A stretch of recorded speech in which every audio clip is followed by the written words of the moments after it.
लाडक्या बहिणींनंतर निराधार बांधवांसाठी अत्यंत आनंदाची बातमी असणार आहे। संजय गांधी निराधार अनुदान योजना असेल, श्रावणबाळ निवृत्ती वेतन योजना असेल किंवा दिव्यांग पेन्शन असेल, सर्व लाभार्थ्यांच्या बँक खात्यावरती योजनेचे पैसे जमा होण्यास सुरुवात झाली आहे। अर्थातच हा डिसेंबर महिन्याचा हप्ता लाभार्थ्यांच्या बँक खात्यावरती जमा होण्यास सुरुवात झालेली आहे।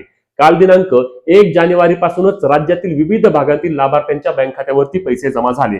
आता हे पैसे तुम्हाला कधीपर्यंत जमा होणार, तसेच 1,500 आणि 2,500 रुपयांचा जो विषय आहे तो प्रत्येक व्हिडिओमध्ये मी सांगतोय आणि त्यानुसार परत सांगतो की जे दिव्यांग बांधव आहेत त्यांनाच केवळ 2,500 रुपये येतील, बाकीच्यांना नेहमीप्रमाणे 1,500 रुपये मिळतील। आता याचा पुरावा पाहूया। तर लक्षात घ्या, या ठिकाणी बघा, या लाभार्थीला 1,500 रुपये जमा झाले आहेत। 1/1/2026 रोजी हे निराधार अनुदान योजनेअंतर्गत वितरण आहे आणि हे वितरण 1 तारखेपासून सुरू झालेलं आहे। 3 तारखेपर्यंत सर्व लाभार्थ्यांच्या बँक खात्यावरती योजनेचे पैसे नक्कीच जमा होणार आहेत।